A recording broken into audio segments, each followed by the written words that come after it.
Assyria. 1. Chronicles. Beginnings, cities, race, the conquerors, Sennacherib and Esarhaddon. Sardanapalus. Meanwhile, 300 miles north of Babylon, another civilization had appeared. Forced to maintain a hard military life by the mountain tribes always threatening it on every side, it had in time overcome its assailants, had conquered its parent cities in Elam, Sumeria, Akkad, and Babylonia, had mastered Phoenicia and Egypt, and had for 2 centuries dominated the Near East with brutal power. Sumeria was to Babylonia, and Babylonia to Assyria, what Crete was to Greece and Greece to Rome. The first created a civilization, the second developed it to its height, the third inherited it, added little to it, protected it, and transmitted it as a dying gift to the encompassing and victorious barbarians. For barbarism is always around civilization, amid it and beneath it, ready to engulf it by arms or mass migration or unchecked fertility. Barbarism is like the jungle. It never admits its defeat. It waits patiently for centuries to recover the territory it has lost. The new state grew about 4 cities fed by the waters or tributaries of the Tigris: Ashur, which is now at Kalat Shergat; Arbela, which is Irbil; Kalak, which is Nimrud; and Nineveh, which is Kuyunjik, just across the river from oily Mosul. At Ashur, prehistoric obsidian flakes and knives have been found, and black pottery with geometric patterns that suggest a Central Asian origin.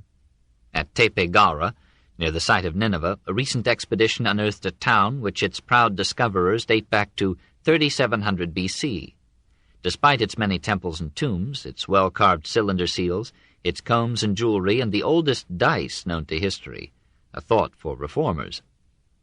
The god Ashur gave his name to a city and finally to all Assyria. There the earliest of the nation's kings had their residence, until its exposure to the heat of the desert and the attacks of the neighboring Babylonians led Ashur's rulers to build a secondary capital in cooler Nineveh, named also after a god, Nina, the Ishtar of Assyria. Here, in the heyday of Ashurbanipal, 300,000 people lived, and all the Western Orient came to pay tribute to the universal king. The population was a mixture of Semites from the civilized south, Babylonia and Acadia, with non-Semitic tribes from the west, probably of Hittite or Mitannian affinity, and Kurdish mountaineers from the Caucasus. They took their common language and their arts from Sumeria, but modified them later into an almost indistinguishable similarity to the language and arts of Babylonia. Their circumstances, however, forbade them to indulge in the effeminate ease of Babylon.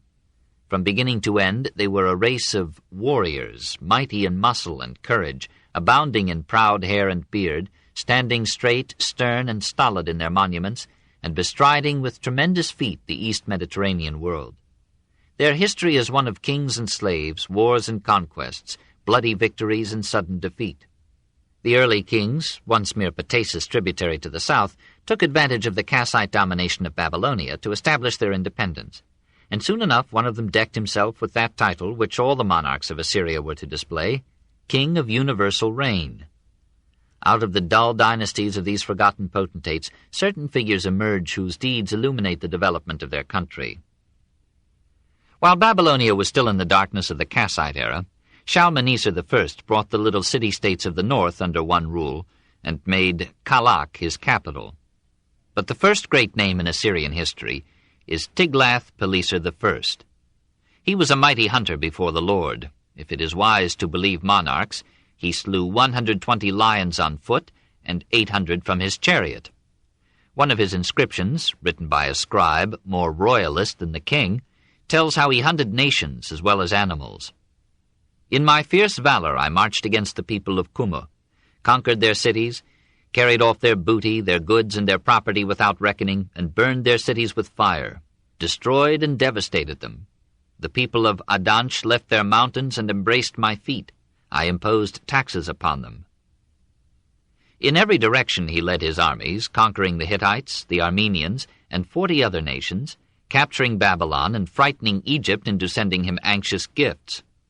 He was particularly mollified by a crocodile. With the proceeds of his conquests he built temples to the Assyrian gods and goddesses, who, like anxious debutantes, asked no questions about the source of his wealth. Then Babylon revolted, defeated his armies, pillaged his temples, and carried his gods into Babylonian captivity. Tiglath-Pileser died of shame.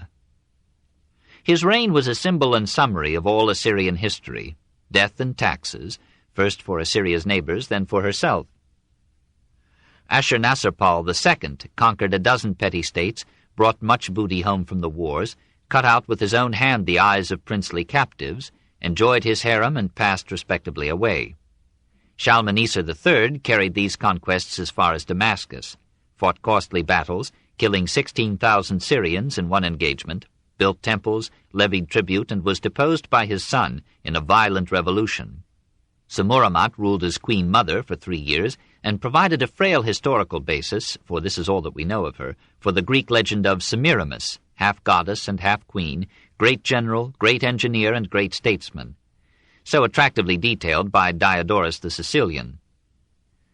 Tiglath-Pileser III gathered new armies, reconquered Armenia, overran Syria and Babylonia, made vassal cities of Damascus, Samaria, and Babylon, extended the rule of Assyria from the Caucasus to Egypt, tired of war, became an excellent administrator, built many temples and palaces, held his empire together with an iron hand, and died peacefully in bed.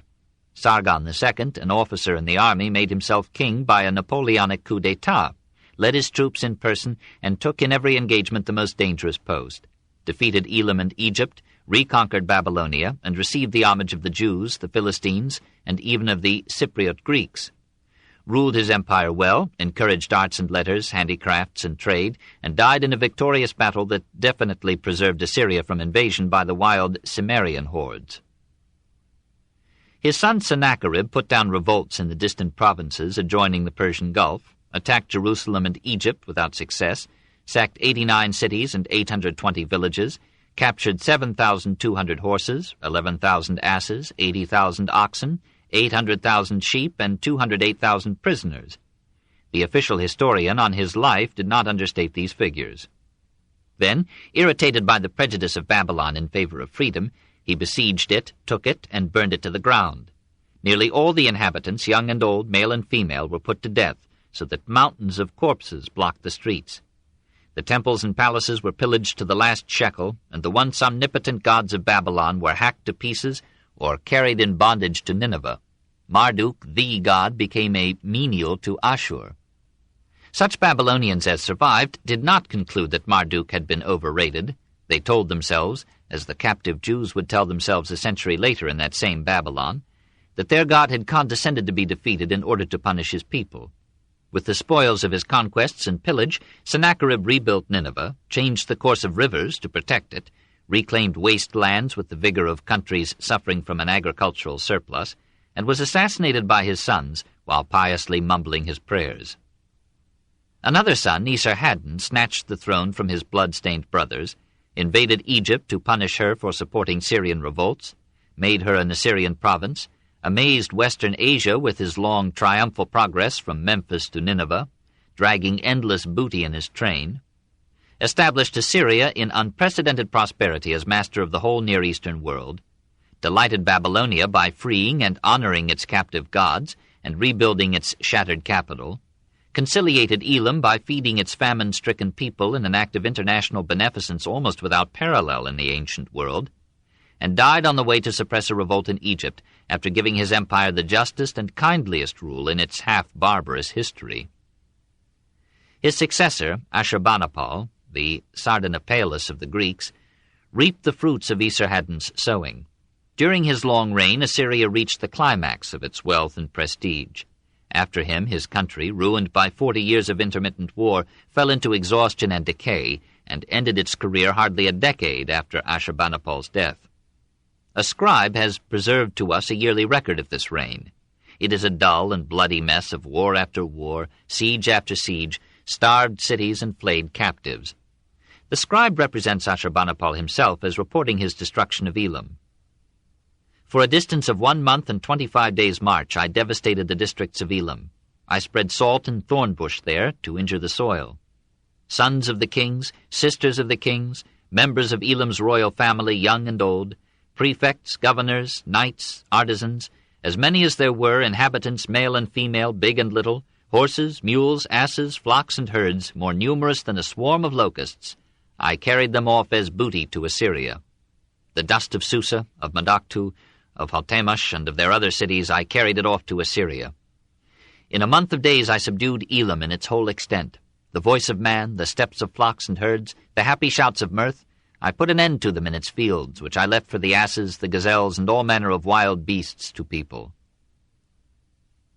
The severed head of the Elamite king was brought to Ashurbanipal as he feasted with his queen in the palace garden. He had the head raised on a pole in the midst of his guests, and the royal revel went on. Later the head was fixed over the gate of Nineveh, and slowly rotted away. The Elamite general, Dananu, was flayed alive, and then was bled like a lamb. His brother had his throat cut, and his body was divided into pieces, which were distributed over the country as souvenirs. It never occurred to Ashurbanipal that he and his men were brutal. These clean-cut penalties were surgical necessities in his attempt to remove rebellions and establish discipline among the heterogeneous and turbulent peoples from Ethiopia to Armenia and from Syria to Media, whom his predecessors had subjected to Assyrian rule. It was his obligation to maintain this legacy intact. He boasted of the peace that he had established in his empire and of the good order that prevailed in its cities, and the boast was not without truth. That he was not merely a conqueror intoxicated with blood, he proved by his munificence as a builder and as a patron of letters and the arts. Like some Roman ruler calling to the Greeks, he sent to all his dominions for sculptors and architects to design and adorn new temples and palaces. He commissioned innumerable scribes to secure and copy for him all the classics of Sumerian and Babylonian literature, and gathered these copies in his library at Nineveh, where modern scholarship found them almost intact after 25 centuries of time had flowed over them. Like another Frederick, he was as vain of his literary abilities as of his triumphs in war and the chase. Diodorus describes him as a dissolute and bisexual Nero, but in the wealth of documents that have come down to us from this period there is little corroboration for this view. From the composition of literary tablets, Ashurbanipal passed with royal confidence, armed with only a knife and javelin, to hand-to-hand encounters with lions. If we may credit the reports of his contemporaries, he did not hesitate to lead the attack in person, and often dealt with his own hand the decisive blow. Little wonder that Byron was fascinated with him, and wove about him a drama half legend and half history, in which all the wealth and power of Assyria came to their height and broke into universal ruin and royal despair. 2. Assyrian government, imperialism, Assyrian war, the conscript gods, law, delicacies of penology, administration, the violence of Oriental monarchies. If we should admit the imperial principle, that it is good for the sake of spreading law, security, commerce, and peace, that many states should be brought by persuasion or force under the authority of one government, then we should have to concede to Assyria the distinction of having established in Western Asia a larger measure and area of order and prosperity than that region of the earth had ever, to our knowledge, enjoyed before. The government of Ashurbanipal, which ruled Assyria, Babylonia, Armenia, Media, Palestine, Syria, Phoenicia, Sumeria, Elam, and Egypt, was without doubt the most extensive administrative organization yet seen in the Mediterranean or Near Eastern world. Only Hammurabi and Thutmose III had approached it, and Persia alone would equal it before the coming of Alexander. In some ways, it was a liberal empire. Its larger cities retained considerable local autonomy, and each nation in it was left its own religion, law, and ruler, provided it paid its tribute promptly. In so loose an organization, every weakening of the central power was bound to produce rebellions, or at the best a certain tributary negligence, so that the subject states had to be conquered again and again. To avoid these recurrent rebellions, Tiglath-Pileser III established the characteristic Assyrian policy of deporting conquered populations to alien habitats, where, mingling with the natives, they might lose their unity and identity and have less opportunity to rebel. Revolts came nevertheless, and Assyria had to keep herself always ready for war. The army was therefore the most vital part of the government. Assyria recognized frankly that government is the nationalization of force, and her chief contributions to progress were in the art of war. Chariots, cavalry, infantry, and sappers were organized into flexible formations. Siege mechanisms were as highly developed as among the Romans. Strategy and tactics were well understood. Tactics centered about the idea of rapid movement making possible a piecemeal attack. So old is the secret of Napoleon. Ironworking had grown to the point of encasing the warrior with armor to a degree of stiffness rivaling a medieval knight. Even the archers and pikemen wore copper or iron helmets, padded loincloths, enormous shields, and a leather skirt covered with metal scales. The weapons were arrows, lances, cutlasses, maces, clubs, slings, and battle-axes. The nobility fought from chariots in the van of the battle, and the king in his royal chariot usually led them in person. Generals had not yet learned to die in bed. Ashurnasirpal introduced the use of cavalry as an aid to the chariots, and this innovation proved decisive in many engagements. The principal siege engine was a battering ram tipped with iron. Sometimes it was suspended from a scaffold by ropes and was swung back to give it forward impetus. Sometimes it was run forward on wheels.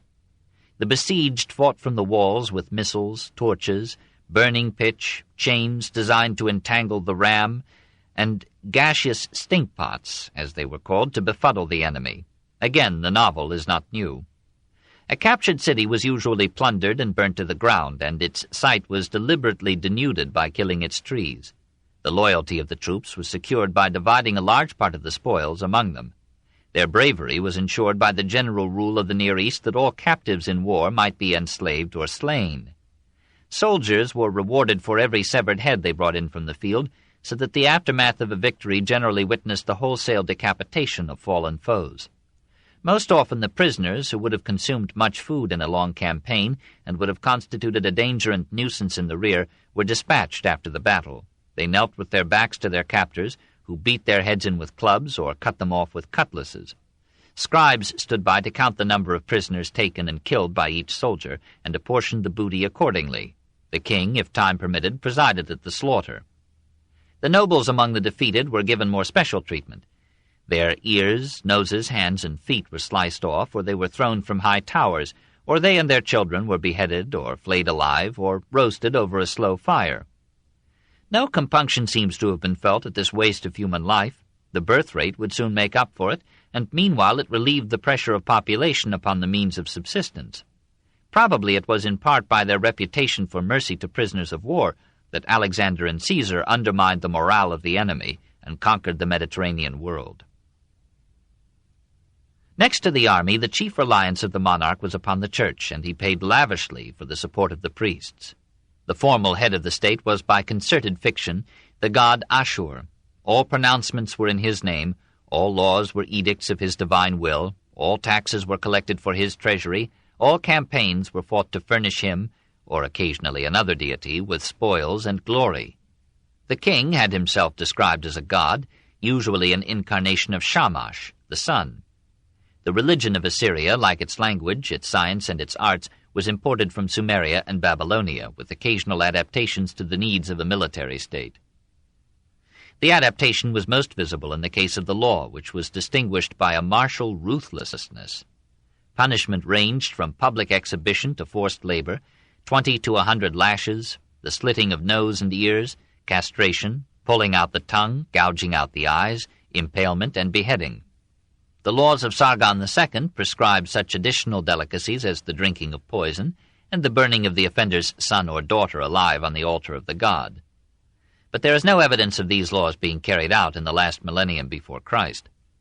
Adultery, rape, and some forms of theft were considered capital crimes. Trial by ordeal was occasionally employed.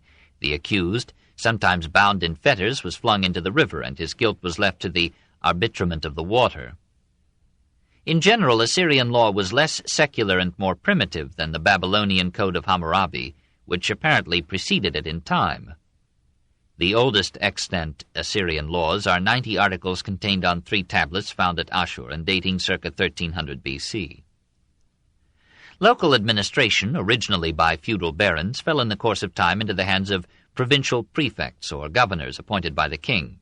This form of imperial government was taken over by Persia and passed on from Persia to Rome. The prefects were expected to collect taxes, to organize the corvée for works which, like irrigation, could not be left to personal initiative, and above all to raise regiments and lead them in the royal campaigns. Meanwhile, royal spies, or as we should say intelligence officers, kept watch on these prefects and their aides and informed the king concerning the state of the nation. All in all, the Assyrian government was primarily an instrument of war. For war was often more profitable than peace. It cemented discipline, intensified patriotism, strengthened the royal power, and brought abundant spoils and slaves for the enrichment and service of the capital. Hence, Assyrian history is largely a picture of cities sacked and villages or fields laid waste. When Ashurbanipal suppressed the revolt of his brother, Shamash-shum-ukin, and captured Babylon after a long and bitter siege, the city presented a terrible spectacle and shocked even the Assyrians. Most of the numerous victims to pestilence or famine lay about the streets or in the public squares, a prey to the dogs and swine. Such of the inhabitants and the soldiery as were comparatively strong had endeavored to escape into the country, and only those remained who had not sufficient strength to drag themselves beyond the walls. Ashurbanipal pursued the fugitives, and having captured nearly all of them, vented on them the full fury of his vengeance. He caused the tongues of the soldiers to be torn out, and then had them clubbed to death. He massacred the common folk in front of the great winged bulls which had already witnessed a similar butchery half a century before under his grandfather Sennacherib. The corpses of the victims remained long unburied, a prey to all unclean beasts and birds. The weakness of Oriental monarchies was bound up with this addiction to violence. Not only did the subject provinces repeatedly revolt, but within the royal palace or family itself, violence again and again attempted to upset what violence had established and maintained. At or near the end of almost every reign, some disturbance broke out over the succession to the throne. The aging monarch saw conspiracies forming around him, and in several cases he was hastened to his end by murder. The nations of the Near East preferred violent uprisings to corrupt elections, and their form of recall was assassination. Some of these wars were doubtless inevitable. Barbarians prowled about every frontier, and one reign of weakness would see the Scythians, the Cimmerians, or some other horde sweeping down upon the wealth of the Assyrian cities. And perhaps we exaggerate the frequency of war and violence in these Oriental states through the accident that ancient monuments and modern chroniclers have preserved the dramatic record of battles and ignored the victories of peace. Historians have been prejudiced in favor of bloodshed. They found it, or thought their readers would find it, more interesting than the quiet achievements of the mind. We think war less frequent today because we are conscious of the lucid intervals of peace, while history seems conscious only of the fevered crises of war. 3. Assyrian life. Industry and trade, marriage and morals, religion and science, letters and libraries, the Assyrian ideal of a gentleman. The economic life of Assyria did not differ much from that of Babylonia, for in many ways the two countries were merely the north and south of one civilization. The southern kingdom was more commercial, the northern more agricultural. Rich Babylonians were usually merchants. Rich Assyrians were most often landed gentry, actively supervising great estates, and looking with Roman scorn upon men who made their living by buying cheap and selling dear. Nevertheless, the same rivers flooded and nourished the land, the same method of ridges and canals controlled the overflow, the same shadufs raised the water from ever deeper beds to fields sown with the same wheat and barley, millet and sesame. Other products of Assyrian cultivation were olives, grapes, garlic, onions, lettuce, cress, beets, turnips, radishes, cucumbers, alfalfa, and licorice. Meat was rarely eaten by any but the aristocracy. Except for fish, this warlike nation was largely vegetarian. The same industries supported the life of the towns, the same system of weights and measures governed the exchange of goods, and though Nineveh and her sister capitals were too far north to be great centers of commerce, the wealth brought to them by Assyria's sovereigns filled them with handicrafts and trade. Metal was mined or imported in new abundance, and towards 700 B.C. iron replaced bronze as the basic metal of industry and armament. Metal was cast, glass was blown, textiles were dyed, earthenware was enameled, and houses were as well equipped in Nineveh as in Europe before the Industrial Revolution. A tablet of Sennacherib, circa 700 B.C., contains the oldest known reference to cotton. The tree that bore wool they clipped and shredded for cotton.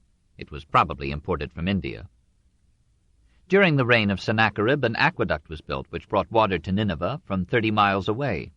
1,000 feet of it, recently discovered, constitute the oldest aqueduct known. Industry and trade were financed in part by private bankers who charged 25% for loans. Lead, copper, silver, and gold served as currency, and about 700 B.C. Sennacherib minted silver into half-shekel pieces, one of our earliest examples of an official coinage.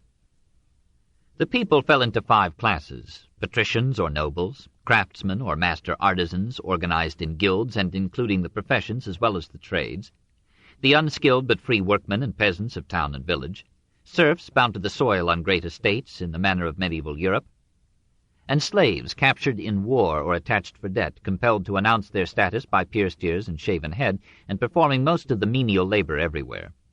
On a bas-relief of Sennacherib we see supervisors holding the whip over slaves who, in long parallel lines, are drawing a heavy piece of statuary on a wooden sledge. Like all military states, Assyria encouraged a high birth rate by its moral code and its laws. Abortion was a capital crime. A woman who secured miscarriage, even a woman who died of attempting it, was to be impaled on a stake. Though women rose to considerable power through marriage and intrigue, their position was lower than in Babylonia. Severe penalties were laid upon them for striking their husbands. Wives were not allowed to go out in public unveiled, and strict fidelity was exacted of them, though their husbands might well have all the concubines they could afford. Prostitution was accepted as inevitable and was regulated by the state. The king had a varied harem, whose inmates were condemned to a secluded life of dancing, singing, quarreling, needlework, and conspiracy. A cuckolded husband might kill his rival in flagrante delicto and was held to be within his rights. This is a custom that has survived many codes. For the rest, the law of matrimony was as in Babylonia, except that marriage was often by simple purchase, and in many cases the wife lived in her father's house, visited occasionally by her husband. In all departments of Assyrian life we meet with a patriarchal sternness natural to a people that lived by conquest, and in every sense on the border of barbarism. Just as the Romans took thousands of prisoners into lifelong slavery after their victories, and dragged others to the Circus Maximus to be torn to pieces by starving animals, so the Assyrians seemed to find satisfaction, or a necessary tutelage for their sons, in torturing captives, blinding children before the eyes of their parents, flaying men alive, roasting them in kilns, chaining them in cages for the amusement of the populace, and then sending the survivors off to execution. Ashurnasirpal tells how all the chiefs who had revolted I flayed, with their skins I covered the pillar, some in the midst I walled up, others on stakes I impaled, still others I arranged around the pillar on stakes. As for the chieftains and royal officers who had rebelled, I cut off their members. Ashurbanipal boasts that I burned 3,000 captives with fire. I left not a single one among them alive to serve as a hostage. Another of his inscriptions reads, These warriors who had sinned against Ashur and had plotted evil against me, from their hostile mouths have I torn their tongues, and I have compassed their destruction. As for the others who remained alive, I offered them as a funerary sacrifice. Their lacerated members have I given unto the dogs, the swine, the wolves. By accomplishing these deeds I have rejoiced the heart of the great gods. Another monarch instructs his artisans to engrave upon the bricks these claims on the admiration of posterity. My war chariots crush men and beasts. The monuments which I erect are made of human corpses, from which I have cut the head and limbs. I cut off the hands of all those whom I capture alive.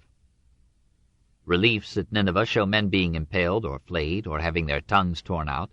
One shows a king gouging out the eyes of prisoners with a lance while he holds their heads conveniently in place with a cord passed through their lips. As we read such pages, we become reconciled to our own mediocrity. Religion apparently did nothing to mollify this tendency to brutality and violence. It had less influence with the government than in Babylonia, and took its cue from the needs and tastes of the kings. Ashur, the national deity, was a solar god, warlike and merciless to his enemies. His people believed that he took a divine satisfaction in the execution of prisoners before his shrine. The essential function of Assyrian religion was to train the future citizen to a patriotic docility, and to teach him the art of wheedling favors out of the gods by magic and sacrifice. The only religious texts that survive from Assyria are exorcisms and omens. Long lists of omens have come down to us in which the inevitable results of every manner of event are given, and methods of avoiding them are prescribed. The world was pictured as crowded with demons who had to be warded off by charms suspended about the neck, or by long and careful incantations. In such an atmosphere, the only science that flourished was that of war. Assyrian medicine was merely Babylonian medicine. Assyrian astronomy was merely Babylonian astrology. The stars were studied chiefly with a view to divination. We find no evidence of philosophical speculation, no secular attempt to explain the world. Assyrian philologists made lists of plants, probably for the use of medicine, and thereby contributed moderately to establish botany. Other scribes made lists of nearly all the objects they had found under the sun, and their attempts to classify these objects ministered slightly to the natural science of the Greeks. From these lists our language has taken, usually through the Greeks, such words as hanger, gypsum, camel, plinth, shekel, rose, ammonia, jasper, cane, cherry, laudanum, naphtha, sesame, hyssop, and myrrh. The tablets recording the deeds of the kings, though they have the distinction of being at once bloody and dull, must be accorded the honor of being among the oldest extant forms of historiography. They were in the early years mere chronicles, registering royal victories and admitting of no defeats. They became in later days embellished and literary accounts of the important events of the reign. The clearest title of Assyria to a place in a history of civilization was its libraries. That of Ashurbanipal contained 30,000 clay tablets, classified and catalogued, each tablet bearing an easily identifiable tag. Many of them bore the king's bookmark. Whoso shall carry off this tablet, may Ashur and Belit overthrow him in wrath, and destroy his name and posterity from the land. A large number of the tablets are copies of undated older works, of which earlier forms are being constantly discovered. The avowed purpose of Ashurbanipal's library was to preserve the literature of Babylonia from oblivion. But only a small number of the tablets would now be classed as literature. The majority of them are official records, astrological and augural observations, oracles, medical prescriptions and reports, exorcisms, hymns, prayers, and genealogies of the kings and the gods. Among the least dull of the tablets are two in which Ashurbanipal confesses, with quaint insistence, his scandalous delight in books and knowledge. I, Ashurbanipal, understood the wisdom of Nabu, the god of wisdom corresponding to Thoth, Hermes, and Mercury. I acquired an understanding of all the arts of tablet writing. I learned to shoot the bow, to ride horses and chariots, to hold the reins. Marduk, the wise one of the gods, presented me with information and understanding as a gift. Enurt and Nergal made me virile and strong, of incomparable force. I understood the craft of the wise Adapa, the hidden secrets of all the scribal art. In heavenly and earthly buildings I read and pondered. In the meetings of clerks I was present. I watched the omens. I explained the heavens with the learned priests, recited the complicated multiplications and divisions that are not immediately apparent. The beautiful writings in Sumerian that are obscure, in Akkadian that are difficult to bear in mind, it was my joy to repeat. I mounted colts, rode them with prudence, so that they were not violent. I drew the bow, sped the arrow, the sign of the warrior. I flung the quivering javelins like short lances. I held the reins like a charioteer. I directed the weaving of reed shields and breastplates like a pioneer. I had the learning that all clerks of every kind possess when their time of maturity comes. At the same time I learnt what is proper for lordship. I went my royal ways. 4. Assyrian art. Minor arts, bas-relief, statuary, building, a page from Sardanapalus. At last in the field of art Assyria equaled her preceptor Babylonia, and in bas-relief surpassed her.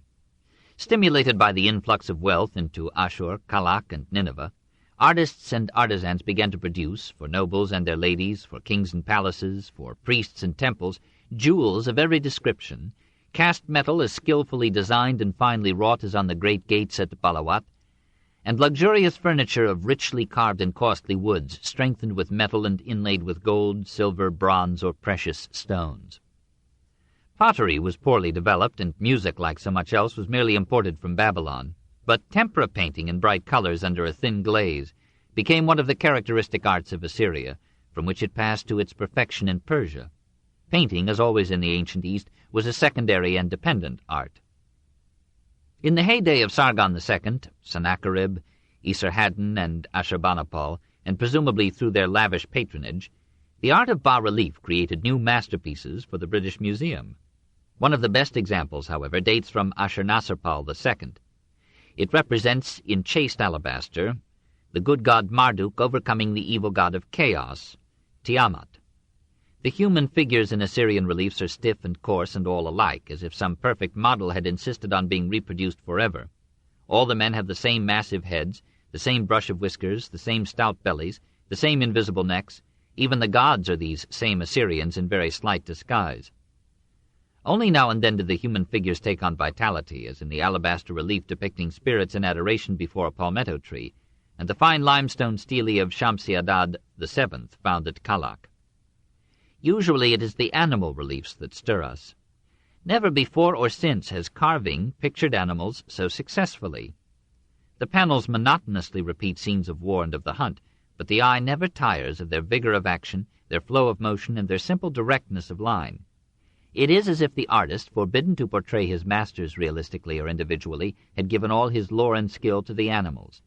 He represents them in a profusion of species: lions, horses, asses, goats, dogs, deer, birds, grasshoppers, and in every attitude except rest.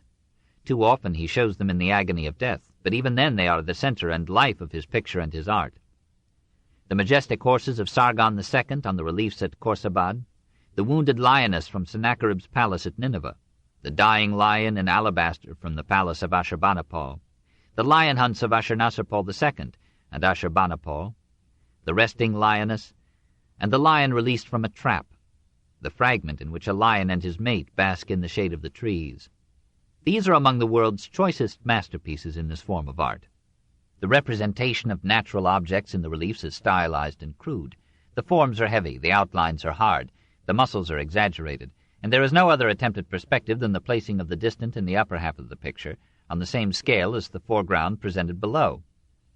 Gradually, however, the guild of sculptors under Sennacherib learned to offset these defects with a boldly realistic portrayal, a technical finish, and above all a vivid perception of action, which in the field of animal sculpture have never bas surpassed. Bas-relief was to the Assyrian what sculpture was to the Greek, or painting to the Italians of the Renaissance. A favorite art uniquely expressing the national ideal of form and character.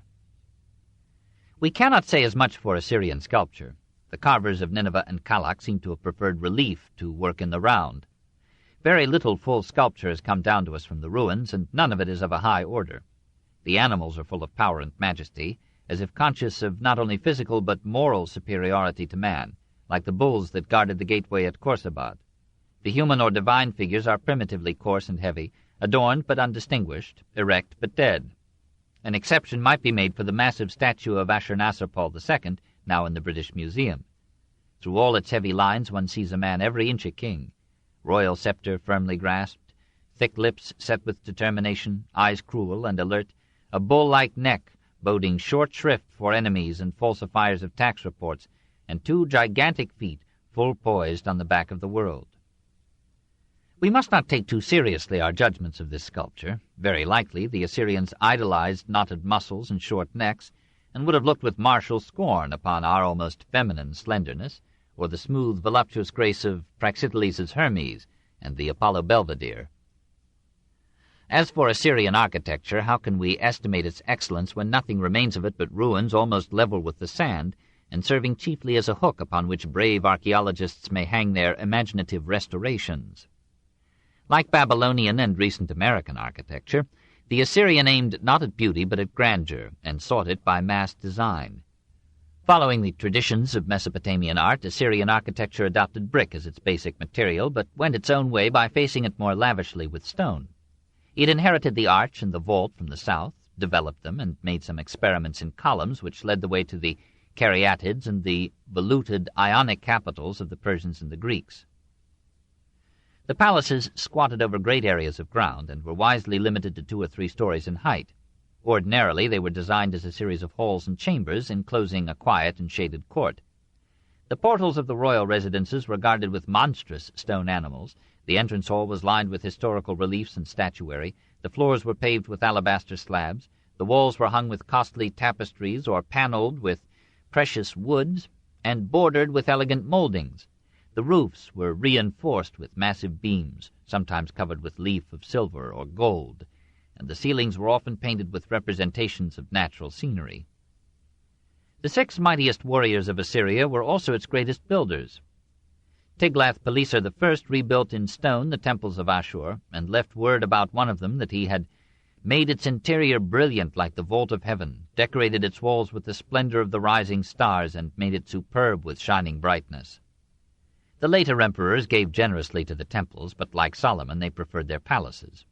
Ashurnasirpal II built at Kalak an immense edifice of stone-faced brick, ornamented with reliefs praising piety and war. Nearby at Balawat, Rassam found the ruins of another structure, from which he rescued 2 bronze gates of magnificent workmanship. Sargon II commemorated himself by raising a spacious palace at Dur Sharukin, that is, Fort Sargon, on the site of the modern Khorsabad. Its gateway was flanked by winged bulls, its walls were decorated with reliefs and shining tiles, its vast rooms were equipped with delicately carved furniture, and were adorned with imposing statuary. From every victory Sargon brought more slaves to work on this construction, and more marble, lapis lazuli, bronze, silver, and gold to beautify it. Around it he set a group of temples, and in the rear he offered to the god a ziggurat of 7 stories, topped with silver and gold. Sennacherib raised at Nineveh a royal mansion called the Incomparable, surpassing in size all other palaces of antiquity. Its walls and floors sparkled with precious metals, woods, and stones. Its tiles vied in their brilliance with the luminaries of day and night. The metal workers cast for it gigantic lions and oxen of copper, and the sculptors carved for it winged bulls of limestone and alabaster, and lined its walls with pastoral symphonies in bas-relief. Esarhaddon continued the rebuilding and enlargement of Nineveh, and excelled all his predecessors in the grandeur of his edifices and the luxuriousness of their equipment. A dozen provinces provided him with materials and men. New ideas for columns and decorations came to him during his sojourn in Egypt, and when at last his palaces and temples were complete, they were filled with the artistic booty and conceptions of the whole Near Eastern world. The worst commentary on Assyrian architecture lies in the fact that within 60 years after Esarhaddon had finished his palace, it was crumbling into ruins. Ashurbanipal tells us how he rebuilt it. As we read his inscription, the centuries fade, and we see dimly into the heart of the king. At that time the harem, the resting place of the palace, which Sennacherib, my grandfather, had built for his royal dwelling, had become old with joy and gladness, and its walls had fallen. I, Ashurbanipal, the great king, the mighty king, the king of the world, the king of Assyria, because I had grown up in that harem, and Ashur, Sin, Shamash, Raman, Bel, Nabu, Ishtar, Ninib, Nergal, and Nusku had preserved me therein as crown prince, and had extended their good protection and shelter of prosperity over me, and had constantly sent me joyful tidings therein of victory over my enemies. And because my dreams in my bed at night were pleasant, and in the morning my fancies were bright, I tore down its ruins. In order to extend its area, I tore it all down. I erected a building the site of whose structure was 50 tibki in extent. I raised a terrace, but I was afraid before the shrines of the great gods my lords, and did not raise that structure very high. In a good month, on a favorable day, I put in its foundations upon that terrace, and laid its brickwork. I emptied wine of sesame and wine of grapes upon its cellar, and poured them also upon its earthen wall. In order to build that harem, the people of my land hauled its bricks there in wagons of Elam, which I had carried away as spoil by the command of the gods. I made the kings of Arabia, who had violated their treaty with me, and whom I had captured alive in battle with my own hands, carry baskets and wear workmen's caps in order to build that harem. They spent their days in molding its bricks and performing forced service for it to the playing of music. With joy and rejoicing I built it from its foundations to its roof. I made more room in it than before, and made the work upon it splendid. I laid upon it long beams of cedar, which grew upon Sirara and Lebanon. I covered doors of liaru wood, whose odor is pleasant, with a sheath of copper, and hung them in its doorways. I planted around it a grove of all kinds of trees, and fruits of every kind. I finished the work of its construction, offered splendid sacrifices to the gods my lords, dedicated it with joy and rejoicing, and entered therein under a splendid canopy. 5. Assyria passes. The last days of a king, sources of Assyrian decay, the fall of Nineveh. Nevertheless, the great king, the mighty king, the king of the world, the king of Assyria, complained in his old age of the misfortunes that had come to his lot. The last tablet bequeathed us by his wedge raises again the questions of Ecclesiastes and Job. I did well unto God and man, to dead and living. Why have sickness and misery befallen me? I cannot do away with the strife in my country and the dissensions in my family. Disturbing scandals oppress me always. Illness of mind and flesh bow me down. With cries of woe I bring my days to an end. On the day of the city god, the day of the festival, I am wretched. Death is seizing hold upon me and bears me down. With lamentation and mourning I wail day and night. I groan, O God, grant even to one who is impious that he may see thy light. Diodorus, how reliably we cannot say, pictures the king as rioting away his years in feminine comforts and genderless immorality, and credits him with composing his own reckless epitaph. Knowing full well that thou wert mortal born, thy heart lift up, take thy delight in feasts. When dead, no pleasure more is thine. Thus I, who once o'er mighty Ninus ruled, am naught but dust. Yet these are mine which gave me joy in life, the food I ate, my wantonness, and love's delights. But all these other things men deem felicities are left behind. Perhaps there is no inconsistency between this mood and that pictured in the text. The one may have been the medical preliminary to the other. We do not know how Ashurbanipal died. The story dramatized by Byron, that he set fire to his own palace and perished in the flames, rests on the authority of the marvel-loving Ctesias, and may be merely legend.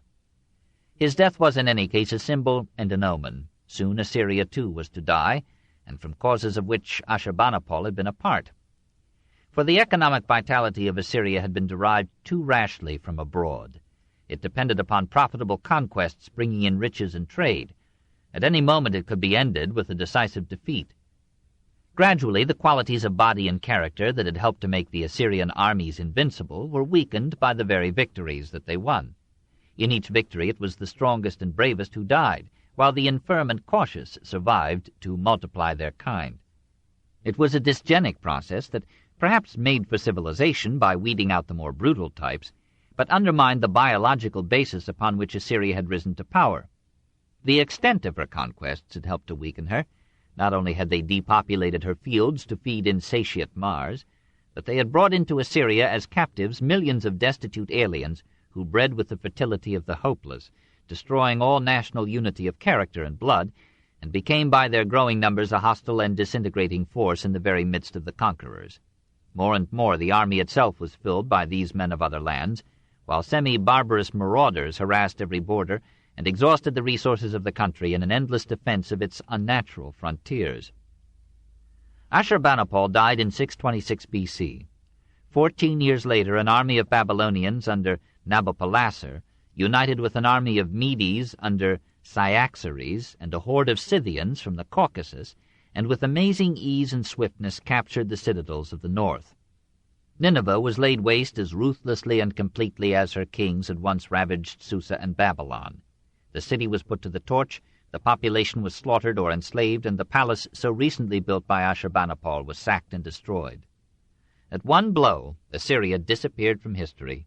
Nothing remained of her except certain tactics and weapons of war, certain voluted capitals of semi-Ionic columns, and certain methods of provincial administration that passed down to Persia, Macedon, and Rome.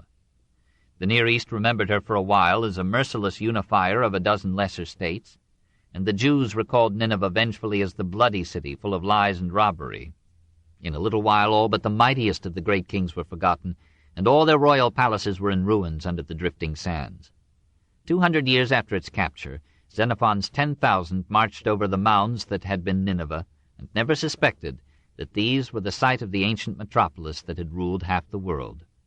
Not a stone remained visible of all the temples with which Assyria's pious warriors had sought to beautify their greatest capital.